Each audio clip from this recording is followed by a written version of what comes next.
this to order. Thank you. I didn't take direction. First, we'll have, item number 2 is the approval of the minutes. Sandy sent those out a couple weeks ago. Do we have any additions or corrections to those? If not, we'll proceed with those as approved. The next thing, and I realized this yesterday, we're at the point in the year where we need to elect new officers. I've spoken with a couple of you about that, but I'd open up nominations for the chair position. I would, if he's willing to serve again, nominate Paul Taylor again to serve as the chair. I'll second. I'll accept that nomination. Any discussion on that? If not, we'll move to a vote. All in favor? Aye.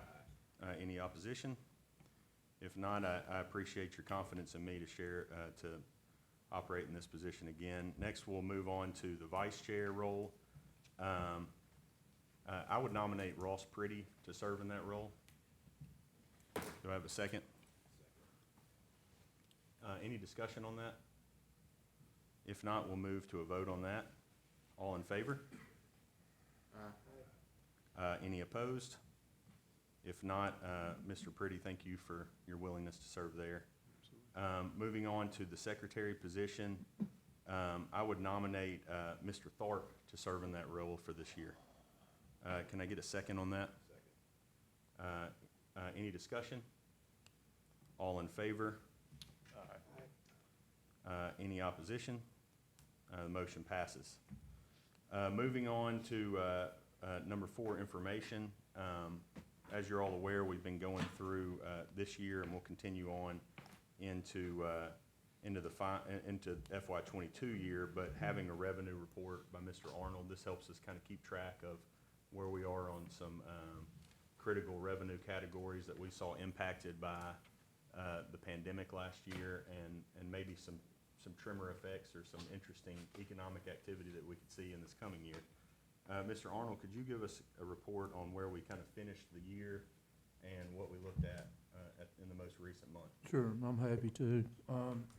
Before I get into the numbers, just please note, these numbers will be subject to reconciling beginning accruals and ending accruals, so these numbers will shift maybe just a little bit before we finalize, but these are where we are today.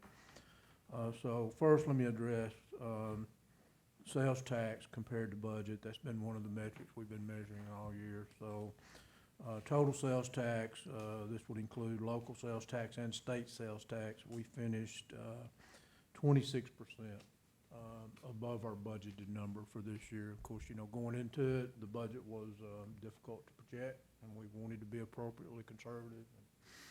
It seems that we were. That equates to about $6.1 million. Sales tax, if you look at it in terms not compared to budget, but compared to the prior year actual, is another way of looking at it. If you measure that particular number, sales tax collections, and again, this would be both local and state sales tax in total, was 9.1% higher than the prior year. That's about $2.4 million. It's interesting to note, if you look at it, local sales tax was actually up 11.3%. State sales tax was only up 1.7%. That's probably reflective of, you would believe that to be a result of, you know, online internet purchases. And over the course of the last couple of years since I've been here with the city, it's kind of been a moving target to fully understand exactly where the internet sales collections end up going, but that they've changed over the last couple of years. I think to the benefit of the city, to the benefit of local governments, and I think that combined with the fact that there was so much online purchases during the pandemic, that's kind of reflected in these numbers. The major retailers already had an agreement with the state for the last 9 or 10 years, and then they passed legislation 2 years ago. Yeah. So it captured the local retailers, the smaller ones, not the Amazon, Walmart, stuff like that. So they're at the local level, and they actually capture that. It's a point of sale, not point of delivery. 2 or 3 years ago, it was like all in the state side. It was a per capita deal, so they were basically collecting it and then distributing it out based off of what the population Okay. was. So we were, if we purchased more, then a Nashville was really getting the benefit. Memphis was getting the benefit because of the population base. And so now it's more equitable, and we're kind of Where it seeing that. originates. 19 or 20-ish, so it is FY 20, first couple of months we saw stagnation of that, and you saw Memphis and Nashville saw a decrease in their sales tax because it was more equitable. Yeah. So, So on the hotel tax, which is another metric we've been tracking all year, it bounced back much stronger, much quicker, I think, Mhm. than what we had projected in the budget. Compared to budget, we ended up like 85% above our budget, so that's about $363,000 favorable variance from a budget standpoint. We don't actually have the prior year comparison for hotel tax. That's a little difficult to track down because part of the prior year was going to Sportsplex, and it's a complicated. Mhm. But just compared to budget, well above budget to the tune of about $363,000. And it looks like that is continuing to perform above projections and even exceeding Right. 2 years prior, Yeah. per the last thing I heard from Lori. Yeah. Thank you, Mr. You're Arnold. Moving on to item B, American Rescue Plan, local government distribution. I haven't seen anything from them. we're about 30 days out from the final. Yeah, so final 30 days. I know we've had some I've heard some requests about capital, and we've been talking about deferring that until we really have a good understanding of this. So I would imagine that here next month, potentially, we're hopefully developing out that capital and being able to put that in motion, whether that's funded from typical sources or or a rainy day fund, or if that's funded through some of these American Rescue Plan dollars. So we'll look next month, keep your eye out for that, as hopefully we can get the final guidance from the government. But otherwise, not anything really of note to speak on that. Moving on to item 5, business, FY 22 budget amendment review. This month, we have a gang prosecutor position, and this is a continuation position. Mr. Pickens is here to kind of speak to that. If we could pass that microphone over, or even the stand. Where would y'all? If you could go. Stand, please.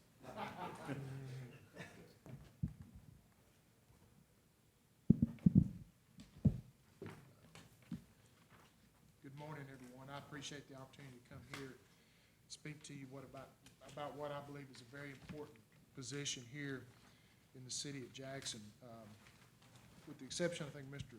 Tharp and Mr. Arnold, I've previously met with and provided each of you with documentation about this particular grant and its history here in the city of Jackson, and also giving you not just cold hard statistics, but also real cases that this position handled. Now, just as by way of background, this was a GRIT grant, which is Gang Resistance Intervention Technology, which was first started, I think, in 2014. Gang resistance, of course, had 3 components. It had the gang resistance, which was a prosecution component, the intervention, which is an education component. I think at one time there was an educational component that went into the schools. And the technology, I think the chief can maybe speak to this, but some cameras and other things that was provided under this grant. This grant began in 2014, really got going in 2015. It provided a prosecutor for this position, which required a city match. If I'm not mistaken, the last fiscal year, and this is an approximate number, the city paid, it was matched about $30,000, if I'm not mistaken, with the grant providing about 60. And just looking at some of the numbers, and I'll point to you, of course, I think you all know that I've been the elected district attorney since 2017. And looking at some of the numbers that, let's just start with 2017, all right? But if you look, compared to 2015 and 2016, you'll see a noticeable jump And I'd like to attribute that to two things. I think I placed more of an emphasis on, in my understanding, there are two things that are killing people in this community, and that's guns and drugs, and the combination of the two are very dangerous, and those are the currency and trade of the local gangs that we encounter on a daily basis. I don't need to speak to you. We all know that we have issues regarding public safety, and we all know how that affects our ability to recruit people to live here and also recruit industry. So we see that that's a very important issue that needs to be addressed. But if you look in 2017, you'll look at the numbers jump significantly. I'd like to, again, I attribute that to two things. Emphasis that I put on that, gang prosecutions and removing violent offenders from our community. And also, we have someone in that position now, or has been in that position, Brad Champagne, who is a Jacksonian, who is very aggressive. He is very thorough, works very closely with the Violent Crimes Unit, the Jackson Police Department, Metro Narcotics, and the gang unit. They basically are seamless, and I'll explain to you why that's important. But you'll, in a moment, but if you look at those numbers that jumped significantly in 2019, even in 2020, which we all know was a COVID year, we still had 123 total new prosecutions, which was greater than 2016, the year before that I took over. So even in a COVID year, when, again, the courts were shut down, we still initiated, more prosecutions for gang-related crime during that time than we did in a non-COVID year. So what I would point out to you is this is a vertical prosecution model. And by vertical prosecution, I'll just point to you that normally the way a case is initiated, you have a charge, which we, the district attorney's office, we may or may not be involved in making a charging decision in every case after a crime is committed. It then goes to city court for an arraignment, a preliminary hearing, which is then bound up to the circuit court. The process starts over again. You have to draw the indictment. You have another arraignment, an appearance day, and ultimately a trial or some other disposition. About half of those procedures of those hearings are handled by different people in most other cases. So you would have somebody at the city court level handling a case, and then at the circuit court level that would be passed off to someone else.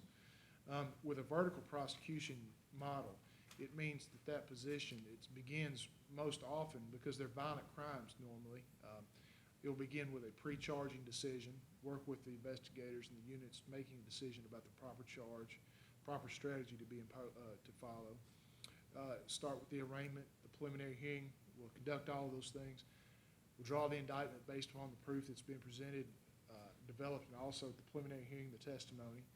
Follow that case up through the arraignment, through any motions, the appearances, and ultimately trial or plea.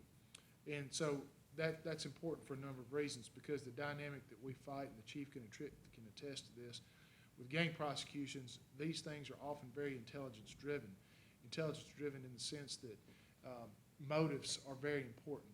Crimes that don't really have a why, it's not something that we often have to prove as a why, as an element of defense, but it's something that juries want to know. The why is very important. Why would somebody go out and commit this crime? Well, a lot of that are dynamics between the rival gangs. The only way that you can fully understand that or explore that is to have somebody that's their sole job, that's what they do, that they immerse themselves in that culture to understanding the dynamics between the different players and why somebody will go out and commit crimes. Again, and that's intelligence driven. The other part of it is, quite frankly, one of the biggest impediments that I'm often asked, what can we do to improve public safety? And I said, we got to get community buy-in. One of the things we experience, and I think you understand, we deal with intimidation of witnesses, lack of cooperation. We have, as a young man within the last month, who was shot 15 times and actually was on life support. Family was called in to turn it off. 2 weeks later, or a week and a half later, he's up at the police department asking for his cell phone and the $1,800 that was taken off of him. That is, of course, he's unemployed with $1,800 and his cell phone, wanting those back. Now, you would think that somebody that experienced a near-death experience would want to be helpful and catch the person who was responsible for that, but you would be wrong. And unfortunately, that's a dynamic that we encounter all too often, which is our biggest impediment. The gang prosecutor is often able to develop relationships with people. Unfortunately, we see people who are victims multiple times, and also it develops a level of trust with also gang members who then become victims because they know that that gang prosecutor means business. He's hard-nosed, he has to be. These cases are very serious, often result in trials because the stakes are often very high. You're dealing with murder, attempted murder, and what we call a critical gangs bill, which requires 100% sentence for anybody caught in possession of or employing a firearm during the commission of a dangerous felony. Because the stakes are higher, those result in more trials.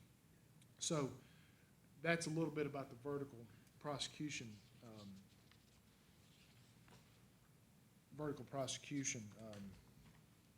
model. And I know y'all are busy. But I want to highlight a few things in this narrative that I think are worthy. I would say first two things. It's my understanding that our gang unit, and specifically our prosecutor, was the first prosecutor in the state of Tennessee to employ our old gang enhancement statute, which means that if you were proven to be a gang member and committed a crime which is associated with gang activity, then you got an enhanced sentence. Our office was, I believe, is what I'm told, the first one to use that in the state of Tennessee. In 2016, aspects of it were shot down as being unconstitutional. They had to retool it, the legislature did. And again, when that came online, we were again the first office in the state of Tennessee to use that gang enhancement, again, as it was reconstituted. And that's something I think is important to note, is because it shows a willingness to innovate and to get out there and do things that perhaps had not been done before. Another example of why this was important. Now, I would start in 2015 with the institution of this gang. If you'll notice in the first paragraph, part 2, the Black Peastone Nation, we were discussing beforehand about the flock cameras and the fact that we had caught, within 48 hours, the chief's flock camera had caught a murder suspect from Chicago, I think, on the first day, actually. The Black Peastone Nation is based it's a gang that we haven't seen a lot of here in Jackson, Madison County, but it is primarily in Chicago. About 2015, we had roughly a group of about 3 or 4 people who were trying to establish that. 2 of them, were hardcore gang members from the Chicago area, facial tattoos, what have you. They broke in and killed a young man over a video game.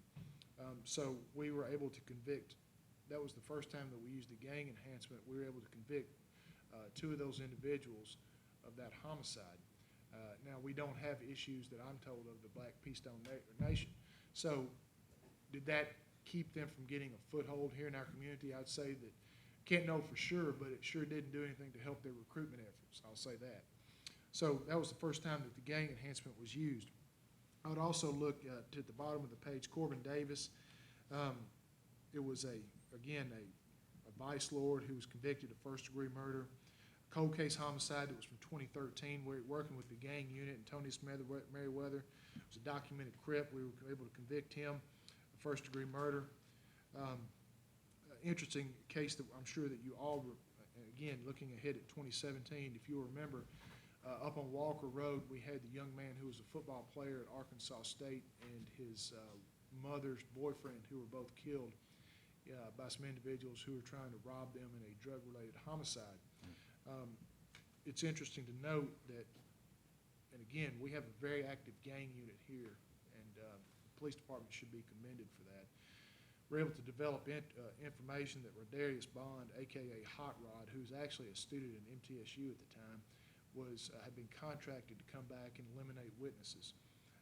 And so we were able to, the gang prosecutor was obviously able to head that off and convict him of conspiracy to commit first-degree murder, to kill. So anyway, I point that out, that was something that we all remember, and it was a tragic event in our community.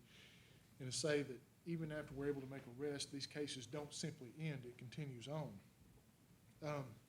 Tremont Pruitt, it was killed, and this is an instance I would point out, and again, if I've gone too long, I apologize, but I'd like to flesh this out for you to give you some indication of this position. There are 2 instances in this narrative where internal gang politics played a role or a motive in homicides here in Jackson. Tremont Pruitt and killed Tony Willoughby, who was convicted of second-degree murder.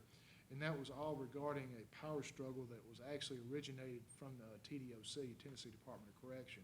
So it was a situation where they used intelligence from the prison system, were able to tie it into facts that we had here and develop other information and provide a motive as to why these people who were engaged, who were in the same street gang would be killing one another.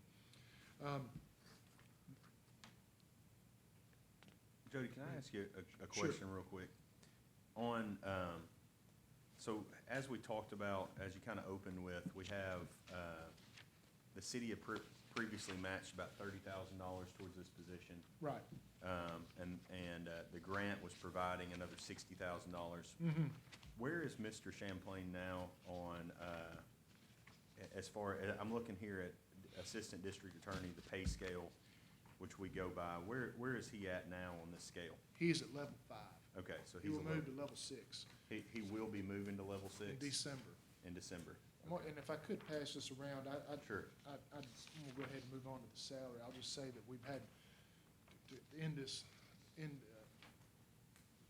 that little part of the presentation, I would just say that we have multiple first-degree murder convictions and other crimes involving firearms, and also drug convictions. I just put this together. Right now, this was a table, if you look at it, that salary and benefits, that's at, I went ahead and ran that number at level 6. Okay. As if he would move to what he would be getting if he was a state prosecutor beginning in December. So salary and benefits would be 101, 170, 26. The benefits for the city may be a little different, but that's, again, as if he would be, had been a state employee. What I've termed ancillary cost are professional privilege tax, with all licensed attorneys in the state of Tennessee have to pay. BPR, which is the Board of Professional Responsibility, that does governance over the ethics of lawyers. And the Lexis license, that is a online database that is used for legal research. So those are then looking ahead at travel training. We have a DA's conference every October at different cities where people go actually and get their continuing legal education, which is minimum 15 hours per year. That's just an estimate of what that would cost. And then the gang conference, there's a specific gang conference every year in the state of Tennessee. And again, those are estimated costs there. Mileage may not be, if you rode with someone else to the event, we could do away with that. But supplies, USB thumb drives, we often deal with case files that are transmitted via thumb drives. Ink for photocopies and photo quality paper. These would be for exhibits at trial.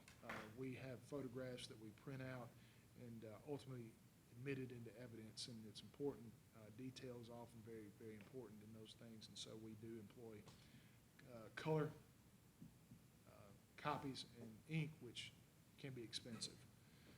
So that total overall cost is 108, 131, 134.26, and as you pointed out, Mr. Taylor, since 2014, the city has been picking up approximately, give or take, $30,000. So you're looking at a buy-in of around $80,000 in additional costs that the city had not been incurring. Okay. A question on that, in the previous, we were chipping the 30, was the county picking up any of the remainder, or was it all under the grant? It was all in the grant, and quite frankly, if we were to expand this person's role outside the city of Jackson, he is by far the busiest person in our office, I think, at all levels right now. For him to take cases outside the city limits of Jackson, the position just would almost be untenable. I've had to have discussions with him that, there unfortunately are so many cases that have a gang nexus that originate in the city of Jackson that he needs to prioritize those to make him show he's so effective. But to get back to your question, it has always been, and I anticipate moving forward, just being somebody who operates within the city limits of Jackson. Okay. He would be appearing in City Court of Jackson on days he does not have circuit court.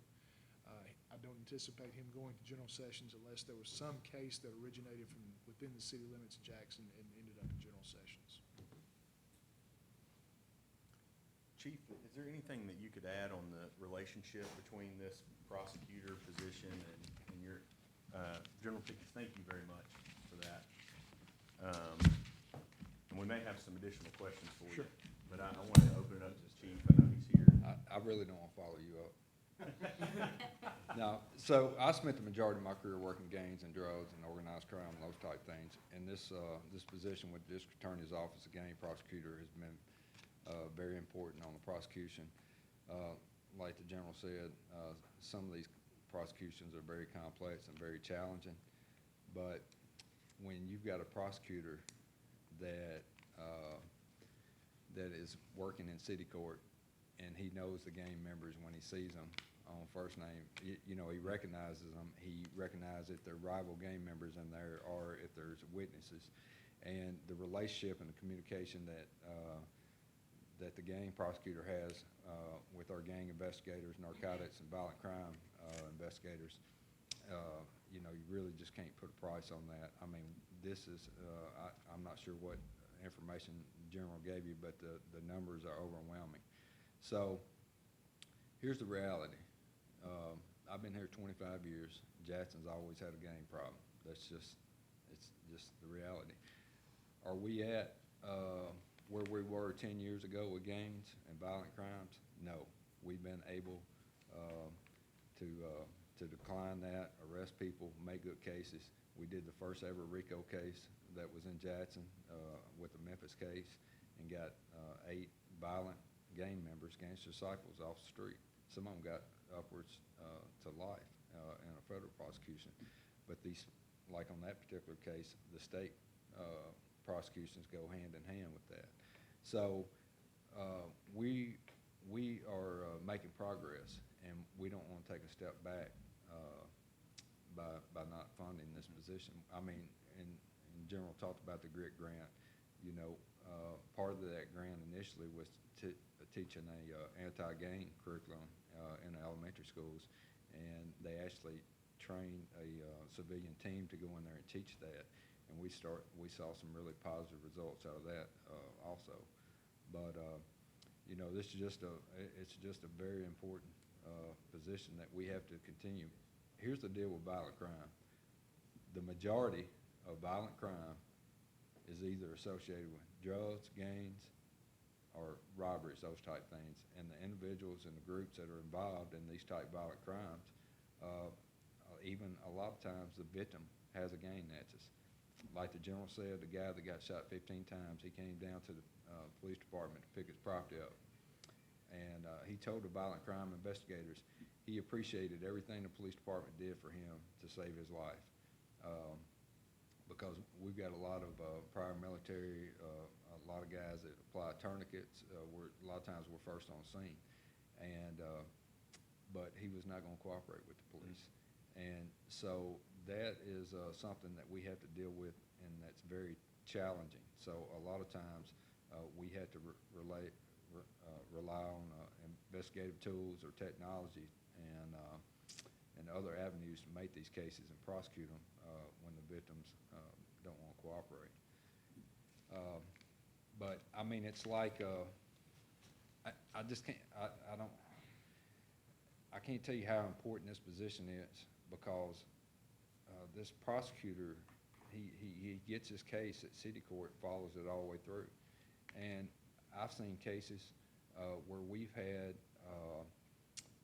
individuals out on 3 or 4 different bonds that the judge made the bond. They were out on 3 or 4 different bonds and still involved in criminal activity. And you know, with this gang prosecutor, if they're a gang member, then a lot of times we can catch that. And if they're out involved in shooting and that type of stuff, we can get them off the street. One thing, if I could follow up, it's interesting to note, he mentioned the RICO case that the feds picked up. The thing that got that case going, I'll tell you that, is that the gang prosecutor at that time, we were working on a wiretap at the state level because we were not getting any action out of the federal authorities. Mm-hmm. Now, I think Chief can, think we worked on that, did we not? And you Oh, may yeah. not, and so, we were not getting any action out of them, so that, in our estimation, pushed them towards doing something at the federal level because, we had taken upon ourselves to do the type of investigation which is normally done by the feds using wiretap. So, ultimately, it was a federal prosecution, but the predicate offenses that led to those were convictions made by the state level. And also, the push for that to actually become a reality started with my office and the gang prosecutor. And that's just a fact. And I'd just like to add one more thing. I mean, you know, Jackson, we got a population of 65,000, and you guys have all heard this. But any given day, our population's double. So the resources that we have with the City of Jackson, whether it's public works or whether it's police, I mean, we've got the manpower. You know, we're policing a much larger population than what our population is. And I say all that is we're the hub city. I-40 runs right through City of Jackson. So we have major events in our city.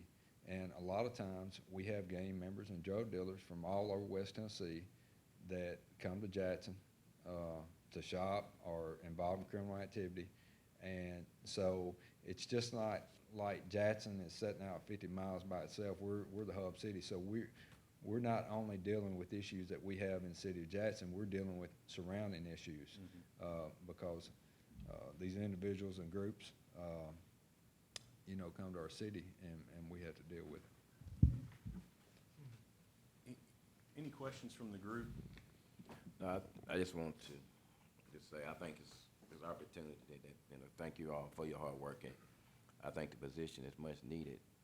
But I would like to ask this committee or to work with you all. I think the component that the GRID grant that's for the prevention part need to be looked at and see what we can do as a committee, because I think that prevention part, and at that age, is very important.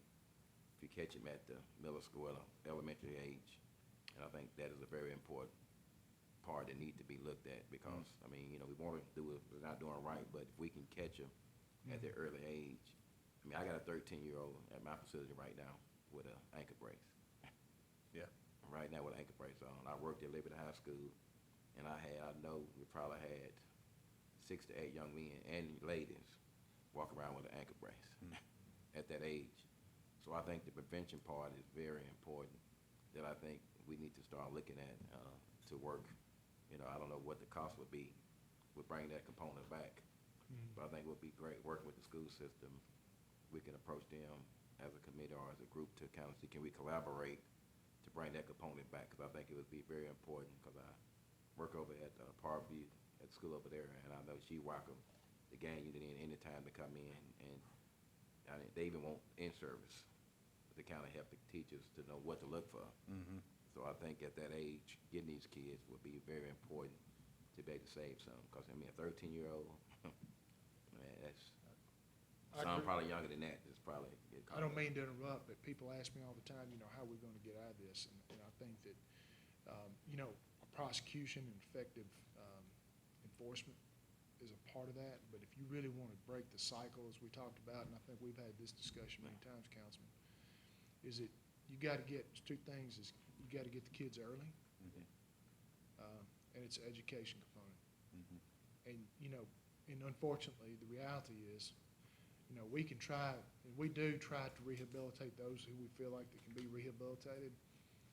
But unfortunately, the sad reality is most often, though, it's the die is cast by the time they get to me. And that's just the reality of it. If you can catch these kids early, just like the councilman said, I think you can have a chance of breaking that cycle. Because quite frankly, this is my amateur sociology coming out, is that when we saw gang culture first come into this area in the early 90s, when from the West Coast, you had children that were being raised by parents or maybe grandparents that were not part of that lifestyle. You fast forward now, 30 years later, you have folks that their parents and their grandparents and their cousins are all in that lifestyle and all were raised in it themselves. you don't have another example of someone who's moved out of that. And so, it's an ingrained way of living. And so, to break that cycle, I think that education component, show them that that's not the way things have to be for you, that you don't have to walk down the street and worry about getting shot because of the choices you make or who you choose to affiliate with. I think it's very worthy. And that's kind of outside the scope of what I was here to talk about, but I think what you touched upon is very important. Yeah, I mean, this You're position is correct. very important. We gotta have it, but I think we're fooling ourselves if we don't do the prevention. And we're not helping ourselves if we don't do the prevention. So I think that component, I mean, if you look at the last 6 months or last year, the young people that's dying is what, anywhere from 16 to 18, 19-year-olds. Well, I mean, Probably. I don't want to get too deep in this, but the conversation nobody wants to have in the community, and I've had this conversation with the councilman, is over 80% of the homicide victims are young black men. Yeah. And over 90% of the suspects are young black men. So, but that's a conversation that people in the community don't want to have. And I say people in the community, I'm talking about community folks that always want to bring up issues, but when we talk about these type things, that's not a conversation that we want to have. And I mean, the reality is I've seen too many young black men take their last breath laying on a pavement, you know, with bullet holes. So, I mean, I've lived it, and, you know, some of these young people come from very challenging environments. And it's like the general said, they're raised in this type of environment. And they don't turn 18 and decide they want to go to jail and get prosecuted by a gang prosecutor. And what we're seeing now at the high school, middle school level, we got to start at the elementary level. I've sat across the table from a young man that could play Division I basketball anywhere in the country. But the lifestyle, the gangster lifestyle, the drive-by shootings, the drugs, the money, it just consumed him. It just consumed him. And now he's sitting in a federal penitentiary. So, yeah, we got some real challenges. And there are a lot of groups doing some great things in the community. But it's not there's a group over here doing something, and there's a group over here doing something. It's not a uniform front. And we need those people doing those small things, but there's not a large-scale effort where, you know, I think it's something that we can network with the school system, because that's where all the kids are, and maybe have a greater impact and bring some of those resources to assist the school system. Yeah, that's what I'm saying. I think that, I mean, we already have the component, I guess it's with this grant. I mean, I'm saying revisit that and look and Right. see Right. how can we get it back into the school system. I mean, because, I mean, this position is important, but that component, like you said, if we get them early, and I think it's time to, you know, we can't keep, you know, don't want to have the conversation, but I think it's time to have that conversation too. How can we get it back into the school system? I agree. Mr. Johnstone? General, quick question. I'm talking about the GRIT grant that had the educational component to it. Did that fall underneath y'all's office, or was that something isolated? It did not. The educational component was something that the police But department it was a handled. part of the GRIT grant, and all the numbers we're talking about was funding that one position. That's right. The other additional funds that came, So we lost the GRIT grant, grant yeah. expired, right. yeah, I We're talking understand. about the education piece got removed, though.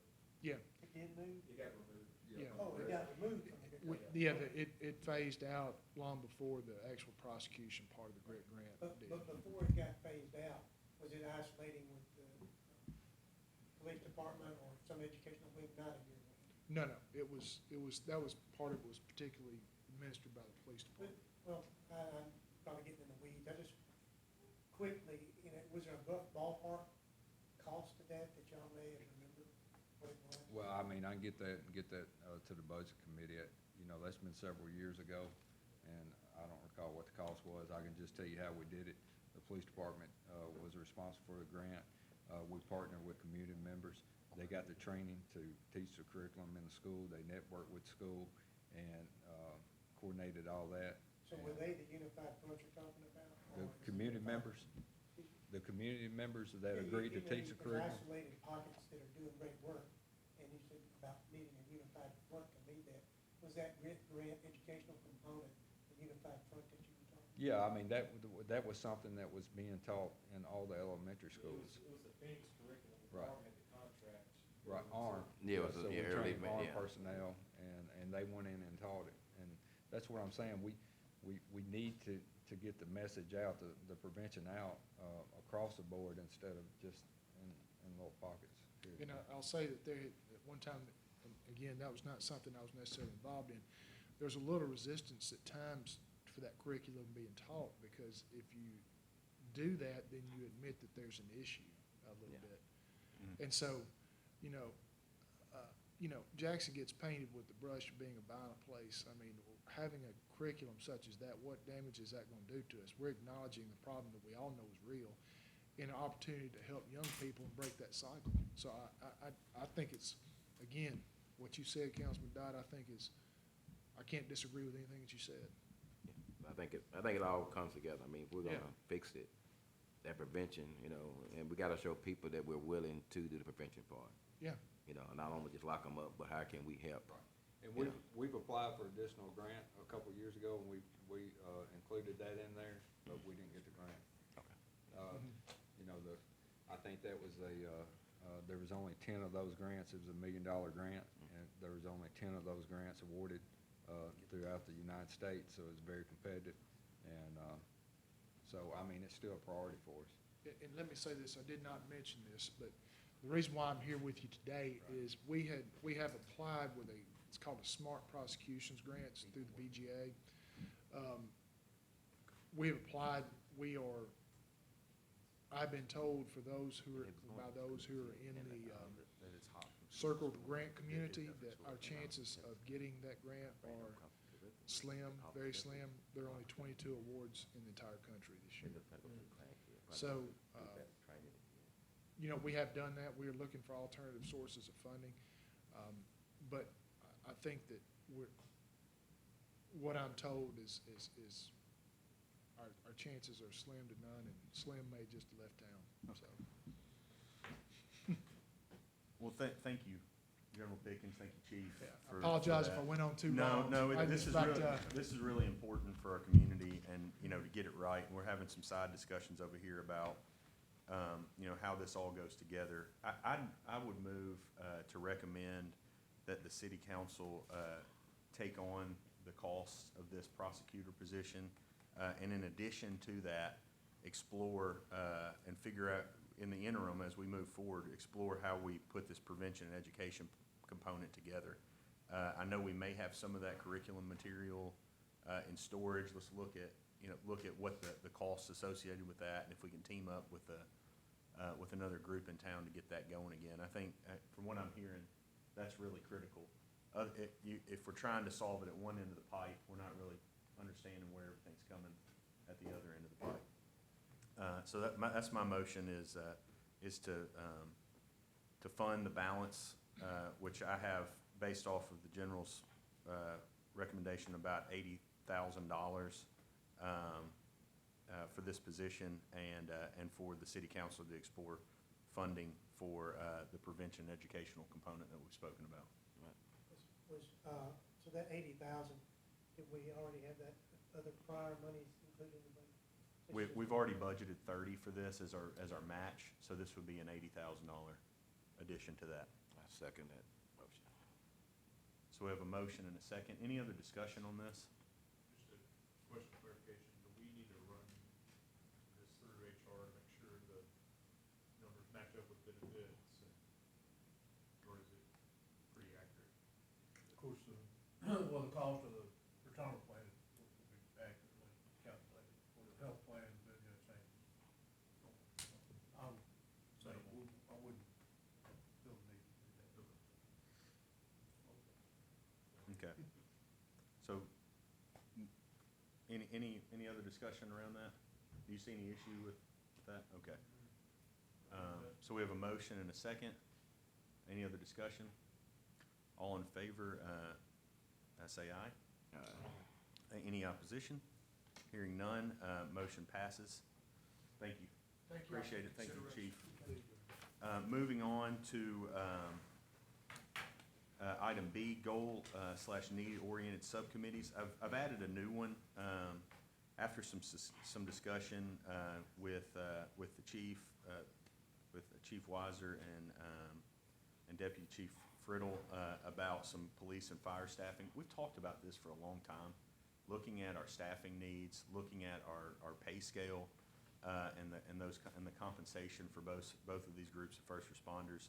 I'd like to put together a group, out of this, maybe add in, Mr. Pickens from, the city council to that too.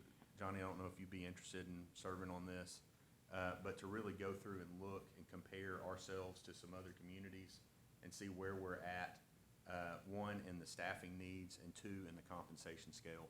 What I hear across the board from both of these is that we're losing, members of both of these departments to private industry.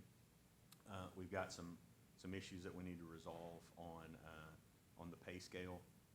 And so I'd open that up. If there's any interest outside of those that I've kind of identified on serving on this committee, I'd appreciate it. We're gonna try to get this one going sometime next week to start having these discussions and those reviews, and we'll bring those reviews back to this committee for discussion and recommendations. Anything else to add on that? I've got the deputy chief here. Chief, we've kind of talked about this, so I'm hoping that we can get that going next week. And then on the healthcare costs and the infrastructure, I'm still fielding volunteers for both of those. I've got 3 or 4 members for each, but if there's any additional ones that you see that anybody else in the community that may be interested in that, please reach out to me on those.